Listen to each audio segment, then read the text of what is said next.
ರುಕ್ಮಾಯಿ ಪೂಜಾರಿ ಅವರು ಶಾಲು ಹೊದಿಸಿ ಅವರಿಗೆ ಸನ್ಮಾನ ಮಾಡಬೇಕು ಅಂತ ವಿನಂತಿ ಮಾಡ್ತೇನೆ.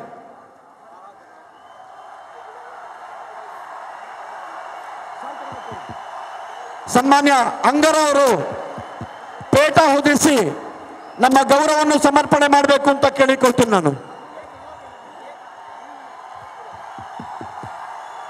ನಮ್ಮ ಜಿಲ್ಲೆಯ ಅಧ್ಯಕ್ಷರು ಅಭ್ಯರ್ಥಿಗಳಾದ ಸನ್ಮಾನ್ಯ ಸಂಜೀವ್ ಮಟ್ಟಂದೂರ್ ಅವರು ಮಲ್ಲಿಗೆ ಹಾರಾರ್ಪಣೆ ಮಾಡಬೇಕು ಅಂತ ಹೇಳ್ತೇನೆ.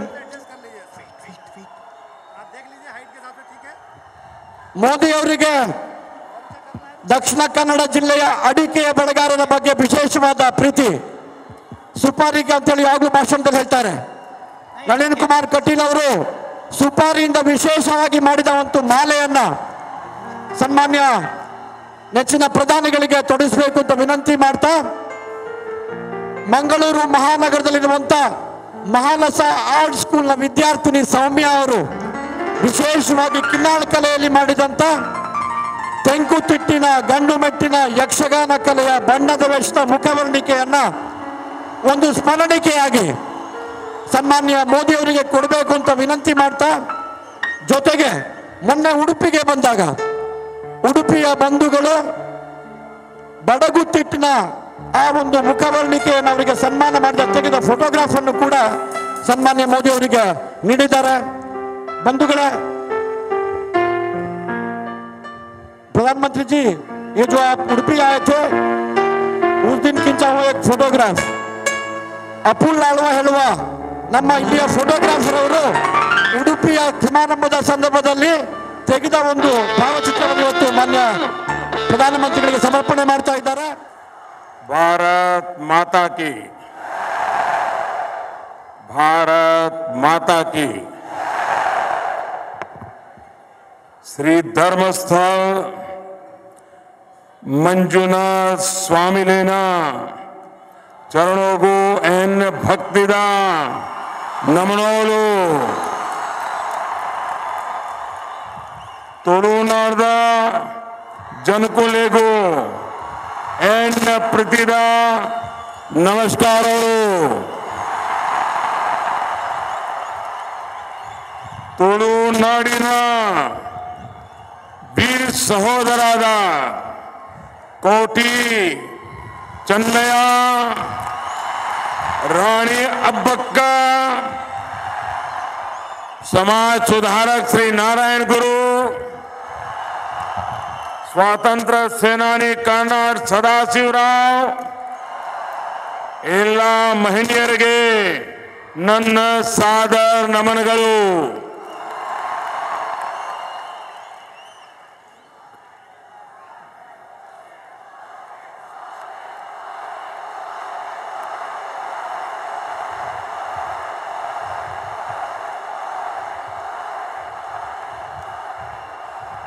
ये आपका उमंग उत्साह, मैं एयरपोर्ट से यहां आया, पूरे रास्ते भर एक प्रकार से ह्यूमन चेन नहीं, ह्यूमन वॉल में देख रहा था. ನಿಮ್ಮ ಉತ್ಸಾಹವನ್ನ ನೋಡಬೇಕಾದ್ರೆ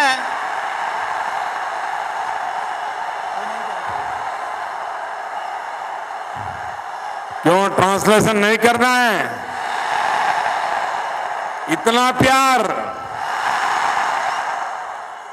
ये आपका प्यार है ना, मैं इसे ब्याज समेत लौटाऊंगा और विकास करके लौटाऊंगा. भाइयों बहनों, हर बार मंगलुरु ने मुझे इतना प्यार दिया है,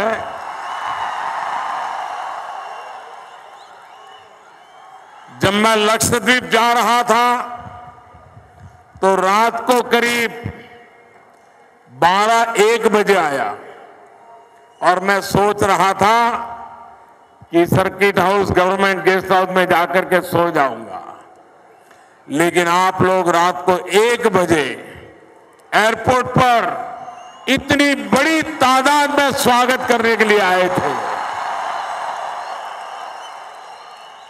और भाइयों बहनों, आज भी मैं मंगलुरु की उस मुलाकात को कभी भूल नहीं सकता हूं। और उसमें भी हमारे तुलुनाडु का मशहूर निरुडो से मुदे और सज्जिगे बाजिल, इसको तो कोई भूल नहीं सकता है। भाइयों बहनों, जिन पॉलिटिकल पंडितों को अभी भी कर्नाटक के चुनाव के संबंध में कोई आशंका हो, नतीजों के संबंध में कोई आशंका हो, अभी भी घिसी पीटी पीन उनके दिमाग में घुस गई हो कि हंग असेंबली बनेगी, हंग असेंबली बनेगी, वो जरा ये नजारा देखें। भारतीय जनता पार्टी की पूर्ण बहुमत वाली मजबूत सरकार कर्नाटक की जनता बनाए के रहेगी। और इसलिए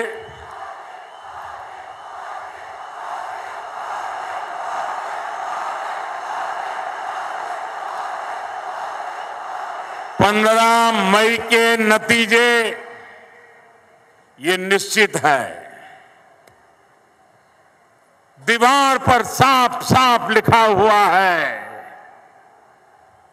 कर्नाटका की जनता के दिलों की आवाज से निकला है कि 15 मई को भारतीय जनता पार्टी की पूर्ण बहुमत वाली सरकार बनेगी, बनेगी, बनेगी।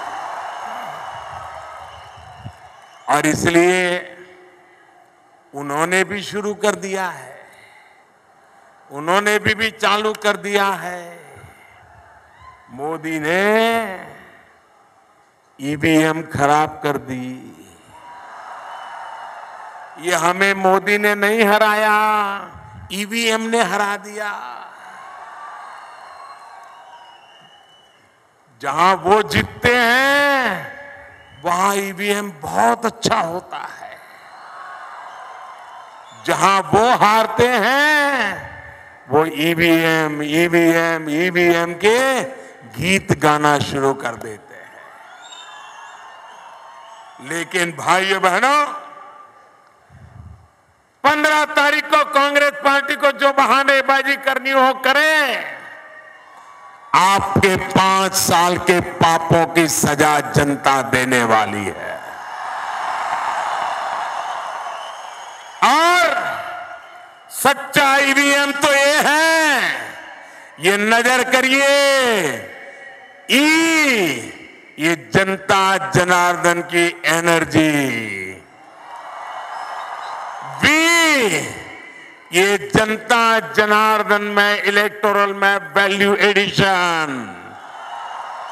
और ये जनता जनार्दन का विकास के लिए मोटिवेशन, ये है ईवीएम, ये ईवीएम दिखाई दे रहा है। और इसलिए भाइयों बहनों, अब कांग्रेस की बहानेबाजी चलने वाली नहीं है। और आप देखो तो जो लोग कभी पार्लियामेंट में 400 लोगों को लेकर के बैठे थे, पंचायत से पार्लियामेंट तक उन्हीं का झंडा फहरता था।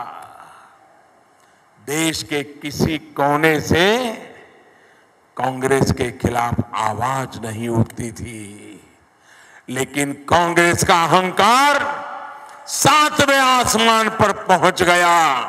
कर्नाटक कांग्रेस का सरकार का अहंकार 7वें आसमान पर पहुंच गया। मुख्यमंत्री मंत्री जनता जनार्दन की परवाह तक करने को तैयार नहीं थे और परिणाम ये आया है एक के बाद एक कांग्रेस के सारे किले ढह गए, कुछ नहीं बचा। महाराष्ट्र उनके हाथ से निकल गया, गोवा गया, मध्य प्रदेश गया, राजस्थान गया, छत्तीसगढ़ गया, उत्तराखंड गया, हिमाचल गया, नॉर्थ ईस्ट गया, त्रिपुरा गया, कुछ बचा है क्या? अब कर्नाटक की बारी है कि नहीं है? बारी है कि नहीं है? जाना तय है कि नहीं है? ये कांग्रेस पार्टी बिना पानी को मछली तड़पती है वैसे तड़पती है। लोकतंत्र में जनता जनार्दन सर्वोपरि होता है। ये परिवारवाद, वंशवाद, ये अहंकार लोकतंत्र में किसी को भी स्वीकार नहीं करता है। ये कांग्रेस जरा लिख करके रख ले। भाइयों बहनों, एक के बाद एक चुनाव के कारण और कांग्रेस इतनी बौखला गई है, आपा खो बैठी है और इसलिए मानसिक संतुलन भी बचा है कि नहीं बचा है, ये डॉक्टरों के लिए जांच का विषय बन गया है। आप देखिए, सर्जिकल स्ट्राइक हो, सेना पे सवाल उठा दो, चुनाव हार जाओ, ईवीएम पर सवाल उठा दो, चुनाव आयोग पर सवाल उठा दो, रिजर्व बैंक पर सवाल उठा दो, हर संस्था पर, हर सब व्यवस्था पर, संसद में कानून पारित हो, संसद की मजाक उड़ाया करो। भाइयों बहनों, देश में 50-60 साल तक लगातार सत्ता में रही हुई कांग्रेस सारी जिम्मेवारियों का उनको अब कुछ अता पता ही नहीं है। कैसा हो गया कांग्रेस का हाल। भाइयों बहनों, जिसके भी दिल में कर्नाटक के भविष्य की चिंता है, जिसके भी दिल में कर्नाटक के युवाओं के भाग्य का निर्णय करना है, जिसके भी दिल में कर्नाटक के सामान्य मानवी की सुरक्षा की चिंता है, ऐसा कोई भी समझदार नागरिक अब कांग्रेस को मरते दम तक स्वीकार नहीं करेगा। ऐसे पाप कांग्रेस ने किए। भाइयों बहनों, कांग्रेस की हालत तो ऐसी है, हम स्वच्छता अभियान करें। मुझे बताइए भाइयों बहनों, क्या स्वच्छता अभियान ये विरोध करने जैसा विषय है क्या? मजाक उड़ाने का विषय है क्या? उन्होंने स्वच्छता अभियान का विरोध किया। आप मुझे बताइए, हमारी माताएं बहनें खुले में शौचालय के लिए जाना पड़ता है, क्या इन मां बहनों को इज्जत मिले इसलिए शौचालय बनाना चाहिए कि नहीं बनाना चाहिए? अगर मैं शौचालय बनाने की बात करता हूं, वो मेरी मजाक उड़ाते हैं। अगर मैं लाल किले से शौचालय की बात करता हूं तो वो कहते हैं क्या लाल किले पर से देश का प्रधानमंत्री शौचालय पे भाषण करता है? करना चाहिए कि नहीं करना चाहिए? गरीब आदमी की समस्याओं का समाधान करना चाहिए कि नहीं करना चाहिए? अगर मैं योगा की बात करूं, लोगों को कहूं योग करो, स्वास्थ्य के लिए योग बिना खर्चे का काम है, उसमें भी उनको तकलीफ, योग का भी विरोध करते हैं, मजाक उड़ाते हैं। यानी उन्होंने तय किया है किसी भी चीज की मेरिट में जाना ही नहीं, आंख बंद करके मोदी शब्द सुना नहीं, कि एकदम से विरोध करना नहीं, ये उनका स्वभाव हो गया है। भाइयों बहनों, आर्थिक सुधारों पर विरोध, बेईमानों पर नकेल कसूं विरोध, नोटबंदी से तो अभी भी उभर करके नहीं आए हैं, रो रहे हैं नोटबंदी क्यों की, नोटबंदी क्यों की। आपको मालूम है ना, नोटबंदी के बाद यहां कैसे कैसे कांग्रेस के दिग्गजों के यहां से नोटों के बंडल निकले थे। और इसलिए अभी भी वो गुस्सा उनका जाता नहीं है। लेकिन भाइयों बहनों, मैं तय करके बैठा हूं, जिन्होंने गरीबों का लूटा है उन्हें गरीबों को लौटा के रहूंगा। भाइयों बहनों, अब कांग्रेस पार्टी, उसके पास मोदी विरोध के सिवाय कोई एजेंडा नहीं बचा है। आए दिन 24 घंटे मोदी का विरोध, मोदी देश में रहे तो भी विरोध, देश के किसी राज्य में जाए तो भी विरोध, मोदी विदेश जाए तो भी विरोध। आप कुछ भी करो, जिसके साथ मोदी जुड़ा बस इनकी नींद हराम हो जाती है। भाइयों बहनों, अब दुनिया की संस्थाएं, वर्ल्ड बैंक हो, IMF हो, क्रेडिट रेटिंग एजेंसी हो, वो भारत की वाहवाही कर रही हैं। आजकल दुनिया की एजेंसियां भारत की वाहवाही करें तो ये लोग क्या बोलते हैं, मोदी ने इनको भी खरीद कर लिया है। भाइयों बहनों, अगर मोदी खरीद करने के लिए निकलेगा ना, तो सबसे पहला बिकाऊ माल आप ही के यहाँ पड़ा है, आप ही को खरीद लेगा। मुझे दुनिया में जाने की जरूरत नहीं है। मैं दिल जितना हूं, मैं खरीद बेच करने वाला इंसान नहीं हूं। मैं कठोर परिश्रम करता हूं और सिर्फ हिंदुस्तान के लिए काम करता हूं, अपने लिए नहीं करता।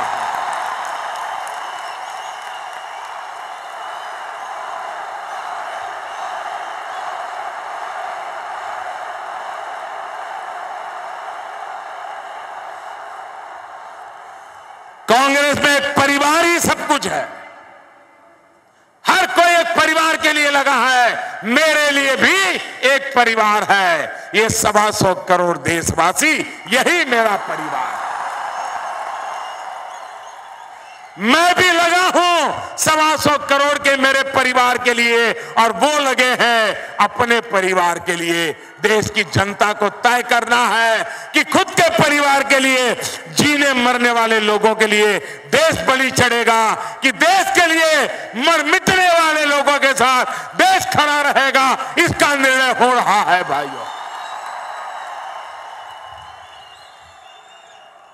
भाइयों बहनों, कांग्रेस पार्टी मोदी के ही पीछे पड़ी, ऐसा नहीं है। इस परिवार को जिस जिससे खतरा पैदा हुआ, सबके साथ इन्होंने यही किया है। सरदार वल्लभ भाई पटेल के साथ क्या किया, सुभाष चंद्र बोस के साथ क्या किया, लाल बहादुर शास्त्री का क्या हाल हुआ, अरे राजगोपालाचारी जी का क्या हाल हुआ, अरे निजलिंगप्पा जी का क्या हाल करके रखा। भाइयों बहनों, अगर इतिहास के पन्नों को देखेंगे, एक परिवार की इच्छा के खातिर देश के दिग्गजों को भी किनारे कर दिया गया।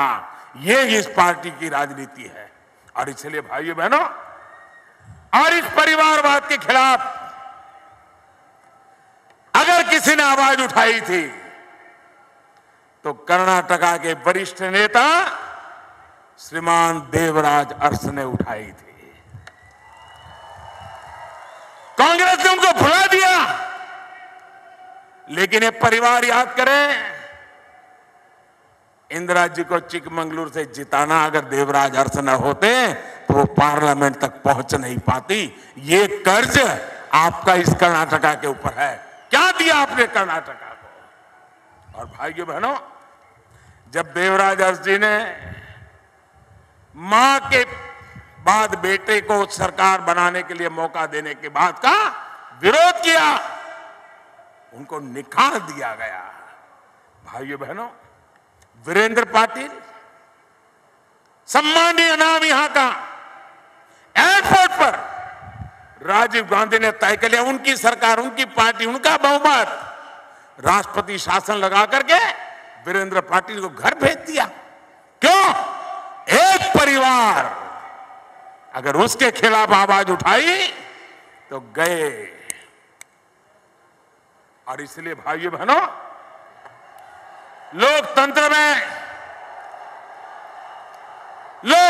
में ये वंशवाद, परिवारवाद एक बहुत बड़ा खतरा है। और इसलिए भाइयों बहनों,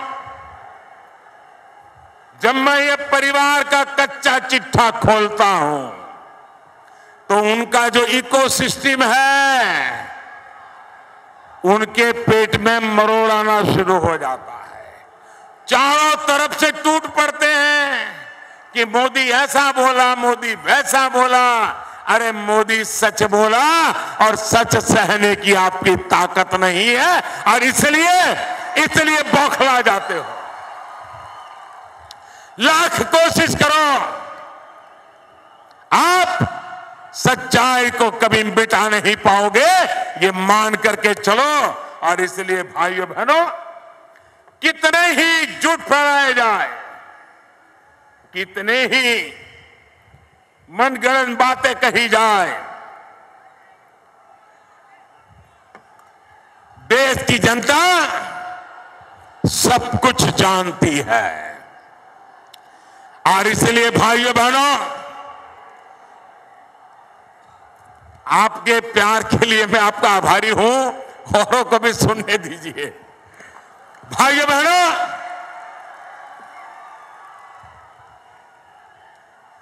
जहां पर परिवारों को संभालने की राजनीति चलती है, वहां पर माफियाओं को पनपने का बहुत बड़ा अवसर मिल जाता है, क्योंकि फिर वो ऐसी ताकतों पर डिपेंडेंट हो जाते हैं। और इसी का कारण है आज कर्नाटका में, पहले तो चर्चा होती थी शराब माफिया की, शिक्षा माफिया की, लेकिन वर्तमान में तो एक ऐसी सरकार यहां बैठी है कि वो दायरा इतना बड़ा कि अब साथ साथ शराब माफिया, शिक्षा माफिया, इनके साथ भू माफिया, रेत माफिया, खदान mafia, cable mafia, transfer posting mafia, न जाने दलालों के हवाले ही सारी व्यवस्था, माफियाओं के हाथ में सारी व्यवस्था देखी है। भाइयों बहनों, आज बेंगलुरु के किसी सामान्य परिवार को घर बनाना हो, अरे घर में रिपेयरिंग करना हो, और अगर वो एक थैला भर रेत खरीदने जाए तो उसको 10 जगह पे चक्कर काट करके इन माफियाओं की शरण जाना पड़ता है, तब उसको रेत का एक थैला मिलता है। ये हाल इन्होंने करके रखा है। और इसलिए भाइयों बहनों, अब इनके लिए परेशानी है। भ्रष्टाचार के द्वारा कमाई के सारे रास्ते 12 तारीख को कर्नाटक की जनता कमल के निशान पर बटन दबा करके इनकी सारी दुकानों को ताला लगाने वाली, और इसलिए बौखलाए हुए हैं। लेकिन भाइयों बहनों, मैं आपको विश्वास दिलाना चाहता हूं, मैं बेंगलुरु की जनता से कहना चाहता हूं, इस इलाके के लोगों से कहना चाहता हूं, जरा कोई बताएं, संप्रदाय के आधार पर किस पर केस चलेगा, किस पर केस नहीं चलेगा, कौन जेल में रहेगा, कौन जेल से बाहर निकलेगा, ये संप्रदाय के तराजू से तोला जाएगा कि कानून व्यवस्था से तोला जाएगा? भाइयों बहनों, कभी हिंदुस्तान में अपराध का भी सांप्रदायिकरण किया हो तो सिर्फ और सिर्फ एक कर्नाटक की वर्तमान सरकार ने किया है। भाई को इस इलाके में भारतीय जनता पार्टी के होनहार कार्यकर्ताओं को मौत के घाट उतार दिया गया। 2 डजन से ज्यादा हमारे साथियों को मार दिया गया। राजनीतिक विचारों में सहमति न होने के कारण इतनी बड़ी सजा, ये लोकतंत्र है? मुख्यमंत्री जी, 12 तारीख को कर्नाटक की जनता आपके पापों की सजा देने वाली है। और मैं उन परिवारों को भी कहना चाहता हूं, आपके परिवारजनों में जिसकी भी हत्या हुई है, 15 तारीख के बाद देख लीजिए, कानून इन लोगों को सजा दे करके रहेगा, कोई बचने वाला, कानून कानून का काम करेगा। और इसलिए भाइयों बहनों, हमारा काम देश के हर सामान्य व्यक्ति का सशक्तिकरण करना, एम्पावरमेंट ऑफ पीपल, इसी पर बल देकर के हम काम करने वाले लोग हैं। गरीब हो, दलित हो, पिछड़े हो, वंचित हो, शोषित हो, आदिवासी हो, इनकी भलाई के लिए हम काम करते हैं। और जिस दिन चुनाव के बाद 2014 में पार्लियामेंट के सेंट्रल हॉल में नरेंद्र मोदी जैसे एक सामान्य व्यक्ति को नेता के लिए चुन लिया गया, देश का प्रधानमंत्री बनने के लिए सबने मिलकर के मेरे नाम का निर्णय किया। और उस दिन मैंने भाषण में कहा था कि मेरी सरकार विकास के लिए प्रतिबद्ध है, मेरी सरकार समाज के आखिरी इंसान के कल्याण के लिए प्रतिबद्ध है, मेरी सरकार गरीबों को समर्पित है। और हमारी सारी योजनाएं देख लीजिए, उन्होंने गरीबों के नाम पर बैंकों का राष्ट्रीयकरण किया था, लेकिन बिंद्रा जी के जाने के बाद भी कभी गरीब को बैंक के दरवाजे तक जाने का अवसर नहीं मिला था। ये हमने प्रधानमंत्री जनधन योजना करके 30 करोड़ से ज्यादा गरीब परिवारों का बैंक का खाता खुलवाया और आज अर्थव्यवस्था की मुख्य धारा में ले आए। भाइयों बहनों, आज मेरे इन गरीबों ने 80-90 हजार करोड़ रुपए की बचत की है, वो उनके बच्चों के काम आने वाली है। अगर ये बैंक के खाते न होते तो पैसे आते चले जाते, कभी मेरे गरीब परिवार को पता तक न चलता कि इन पैसों का क्या महत्व है। हमने वो ताकत देने का काम किया है। भाइयों बहनों, हमने 2022 देश की आजादी के 75 साल, हिंदुस्तान के अंदर एक भी परिवार ऐसा न हो जिसका अपना खुद का घर न हो, ये बीड़ा उठाया है। आप मुझे बताइए, गरीब से गरीब को भी रहने का घर मिलना चाहिए कि नहीं मिलना चाहिए?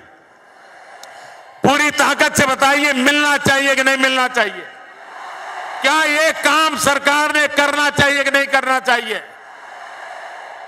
लेकिन भाइयों बहनों, ये हमारे कर्नाटका में 1,58,000 घर बनाने हैं, मार्च महीने तक बनाने। सरकार ने 900 करोड़ रुपया तक के पैसे दे दिए, भारत सरकार ने। लेकिन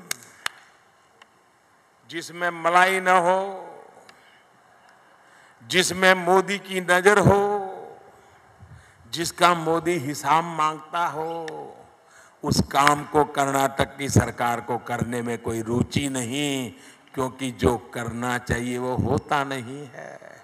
और इसलिए 1,58,000 मकान बड़ी मुश्किल से 30,000 पर पहुंच रहा है।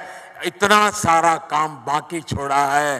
भाइयों बहनों, जो गरीबों के लिए पैसे हैं, गरीबों को घर की जरूरत है, सरकार की योजना है, लेकिन जो सरकार सोई पड़ी है, ऐसी सरकार को एक दिन भी रहने का अधिकार है?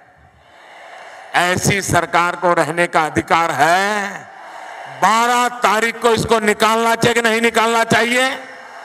उनको सजा देनी चाहिए कि नहीं देनी चाहिए? भाइयों बहनों, हमारी माताएं बहनें,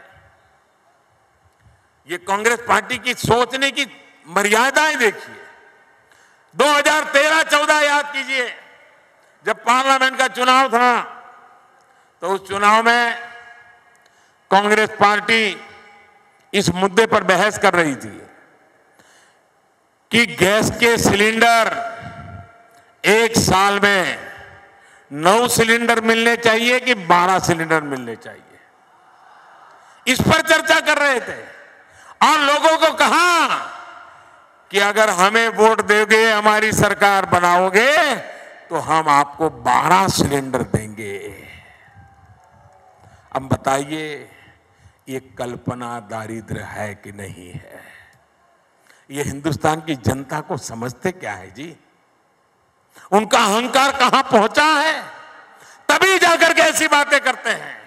हम सरकार में आए, हमने तय किया, जो गरीब माताएं लकड़ी का चूल्हा जलाकर धुएं में जिंदगी बिताती है, एक दिन में गरीब मां लकड़ी का चूल्हा जला करके खाना पकाती है, 400 सिगारेट जितना धुआं उसके शरीर में जाता है। और जो घर में बच्चे खेलते हैं, उनकी भी तबीयत को बहुत बड़ा नुकसान होता है। हमने फैसला किया कि हम गरीब से गरीब परिवार को भी मुफ्त में गैस सिलेंडर का कनेक्शन देंगे और मेरी माताओं बहनों को इस मुसीबत से मुक्ति दिलाएंगे। भाइयों बहनों,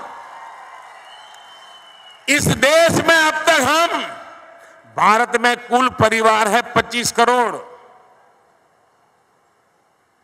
कुल घर है 25 करोड़, जनसंख्या है 125 करोड़, उसमें से 4 करोड़ परिवारों को हमने आने के बाद उज्ज्वला योजना के तहत मुफ्त में गैस कनेक्शन दे दिए। भाइयों बहनों, उनके घर में गैस का चूल्हा पहुंच गया। कौन कहता है कि देश के सामान्य मानवी की भलाई का काम नहीं हो सकता है? भाइयों बहनों, हमने डायरेक्ट बेनिफिट ट्रांसफर स्कीम शुरू की। पहले सरकारी खजाने से पैसे निकलते थे और कांग्रेस के नेता, उनके पूज्य पिताश्री श्रीमान राजीव गांधी ने कहा था कि दिल्ली से 1 रुपया निकलता है, गांव जाते जाते 15 पैसे हो जाता है। जरा मैं पूछने चाहता हूं, तब तो पंचायत से लेकर के पार्लियामेंट तक कांग्रेस ही कांग्रेस थी, कोई पार्टी दूसरी नामो निशान नहीं था। उस समय ये रुपया निकलता था, घिसता घिसता घिसता 15 पैसे हो जाता था। ये कौन सा पंजा था जो रुपये को घिस करके 15 पैसा बना देता था? ये कांग्रेस पार्टी जवाब दे। भाइयों बहनों, ये कांग्रेस की व्यवस्था थी कि रुपये से 15 पैसा पहुंचे, 85 पैसों का खेल लोगों के जेब में चला जाए, दलालों के पास चला जाए, माफियाओं के पास चला जाए। हमने डायरेक्ट बेनिफिट ट्रांसफर इस पर बल दिया और उसका परिणाम यह हुआ, जो लाभार्थी थे, किसी को विडो पेंशन हो, किसी को ओल्ड एज पेंशन हो, किसी नौजवानों को स्कॉलरशिप का मसला हो, दलितों को सुविधाओं का मसला हो, दिव्यांगजनों को व्यवस्थाएं देने का काम हो, सारी चीजें हमने सीधी बैंक खाते में जमा करना शुरू किया। आधार के साथ उनका वेरिफिकेशन किया और परिणाम क्या आया मालूम है? लाखों की तादाद में ऐसे नाम पाए गए जो इंसान कभी पैदा ही नहीं हुआ लेकिन सरकारी दफ्तर में पैसे कमा रहा था। भाइयों बहनों, इसके कारण जब कांग्रेस की सरकार थी, यूपीए की सरकार थी, देश के अखबार भरे पड़े रहते थे। आज इतना गया, कोयले में इतना गया, 2G में इतना गया, यही खबरें आती थी। मोदी की सरकार बनने के बाद खबर ये आ रही है कितने आए, तब खबर आती थी कितने गए, आज खबर आ रही है कितने आए। और भाइयों बहनों, ये डायरेक्ट बेनिफिट ट्रांसफर के कारण देश की जनता के हक का 80,000 करोड़ रुपया से ज्यादा, कल्पना कीजिए, 80,000 करोड़ रुपए से ज्यादा जो चोर लुटेरे लूट लेते थे, वो सारे के सारे पैसे बच गए, सरकार की तिजोरी में रह गए और वो आज गरीबों की कल्याण के लिए काम आ रहे हैं। भाइयों, अगर हिम्मत हो और कोई स्वार्थ न हो तो निर्णय किए जा सकते हैं, परिणाम भी लाया जा सकता है और हमारी सरकार ने ला करके दिखाया है। भाइयों बहनों, हमारा मिशन है सुरक्षित कर्नाटका। भाइयों बहनों, बेटियों पर जिस प्रकार की खबरें आ रही हैं, और मैंने एक बार लाल किले से कहा था कि बेटी अगर घर से देर आए तो पूरा परिवार पूछता है कि कहां गई थी। अगर टेलीफोन पे बात कर रही है तो मां जाकर के पूछती है किससे बात कर रही हो।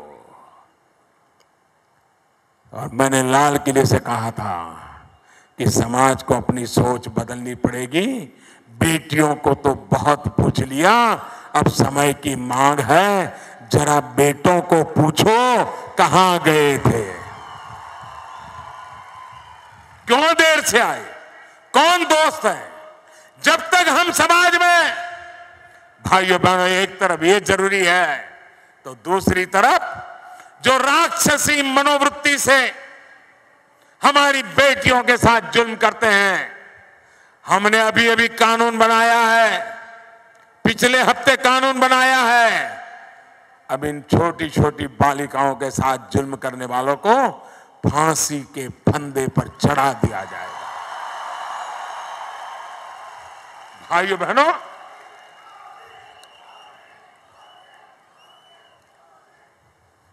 कोई मुझे बताएं, जो लोग नारी सम्मान की बात करते हैं, जो लोग स्त्री स्वतंत्रता की बात करते हैं, जो लोग एम्पावरमेंट ऑफ विमेन की बात करते हैं, मैं कांग्रेस पार्टी को पूछना चाहता हूं, क्या यह सच्चाई नहीं है कि 3 तलाक के कारण देश की हमारी मुस्लिम बहनों के साथ जुल्म नहीं हो रहा है क्या? व्हाट्सएप पर तलाक देकर के उन बेटियों को बेसहारा नहीं कर दिया जाता है? क्या वो मुसलमान है? इसलिए वोट बैंक की राजनीति के खातिर उन महिलाओं को उनका हक मिलना चाहिए कि नहीं मिलना चाहिए? 3 तलाक से इन माताओं बहनों को मुक्ति देनी चाहिए कि नहीं देनी चाहिए?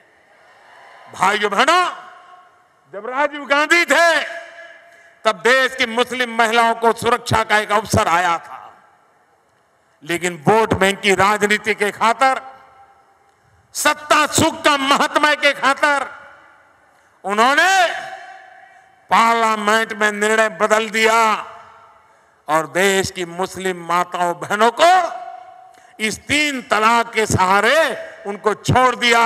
आपने बीच में टीवी में देखा होगा, हिंदुस्तान के हर कोने से मुस्लिम बेटियां टीवी पर आकर के रो रही थी, छोटे छोटे बच्चों को लेकर के रो रही थी कि 20 साल के बाद, 10 साल के बाद, 5 साल के बाद मुझे घर से निकाल दिया गया।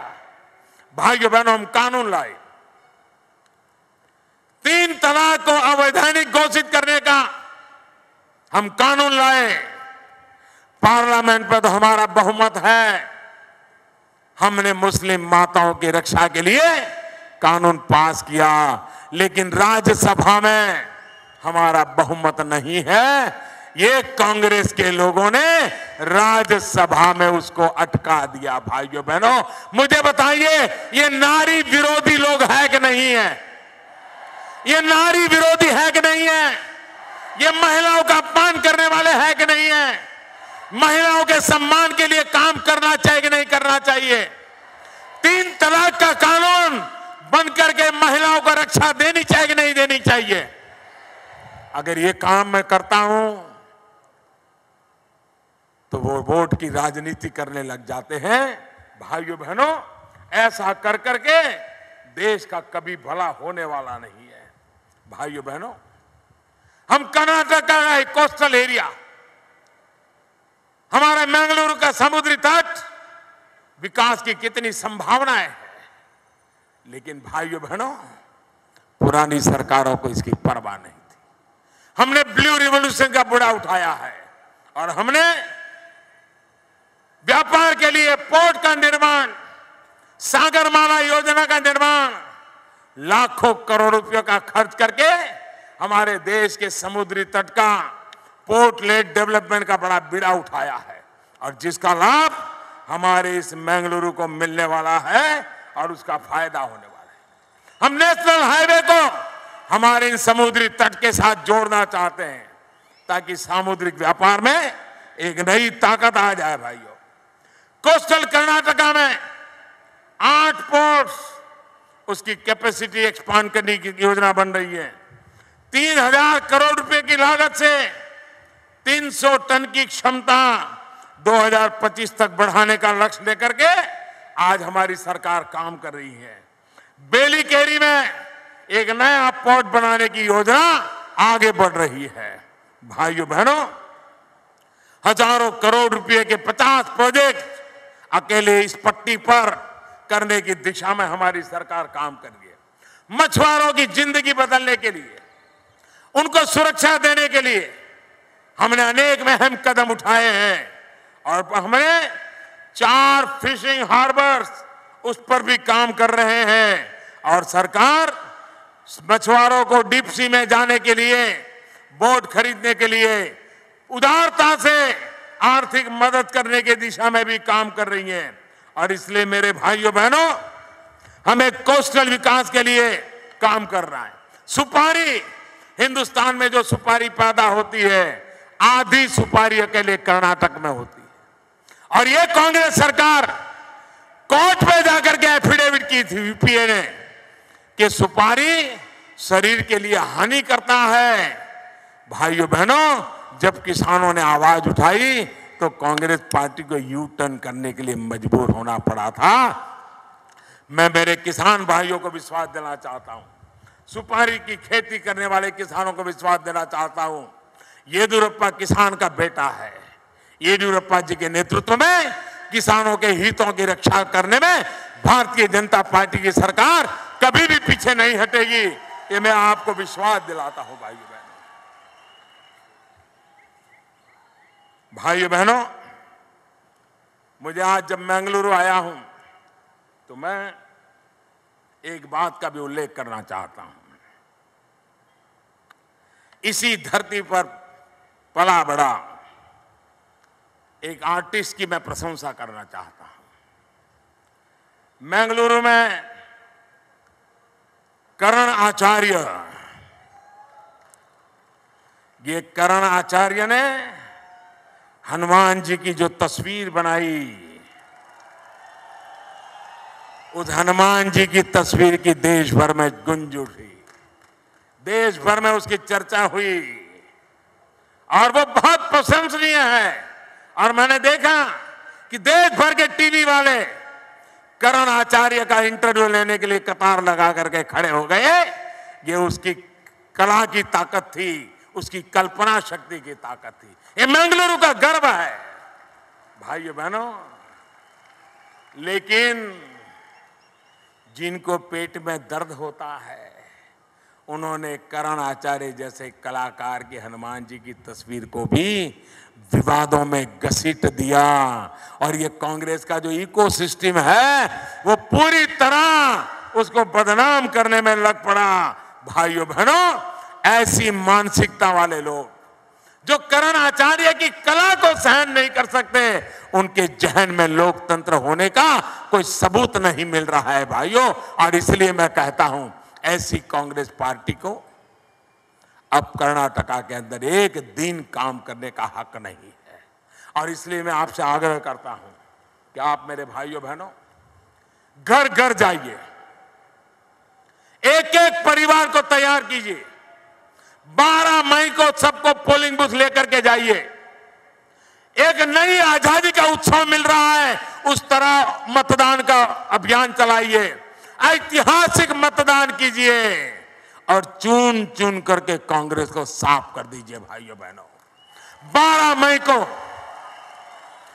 कमल के फूल पर बटन दबा करके येडियुरप्पा के नेतृत्व में भारतीय जनता पार्टी की पूर्ण बहुमत वाली सरकार बनानी है। जब कांग्रेस पार्टी की हार निश्चित हो जाती है तब उनकी इकोसिस्टम चिल्लाने लगती है, हंग असेंबली, हंग असेंबली, हंग असेंबली। देखिए भाइयों बहनों, ये मतदाताओं को निराश करने का कांग्रेस का षड्यंत्र है। कर्नाटका में कोई हंग असेंबली नहीं आ रही है, कर्नाटक में भारतीय जनता पार्टी की पूर्ण बहुमत वाली सरकार आ रही है। और आपने देखा होगा जितने सर्वे आए हैं, सारे सर्वे में साफ है कि कांग्रेस को हरा सकती है तो सिर्फ और सिर्फ भारतीय जनता पार्टी हरा सकती है। ये जेडीएस तो तीसरे मुद्दे पर दूर दूर खड़ी है भाइयों।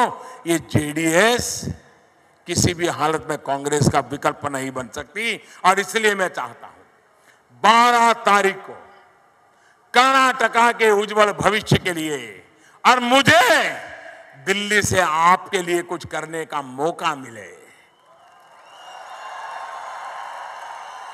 मेरे दिल में जो आपके लिए कुछ करने का इरादा है उसके लिए अवसर मिले, इसलिए मैं चाहता हूं कर्नाटक में पूर्ण बहुमत वाली बीजेपी की सरकार बनाइए। और इसलिए भाइयों बहनों, बन्नी एलरू कैजोडिसी, सरकार बदली सी, सरकार बदली सी, बीजेपी गेली सी, सरकार बदली सी।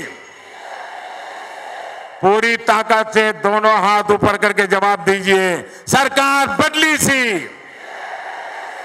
सरकार बदली सी, सरकार बदली सी, सरकार बदली सी।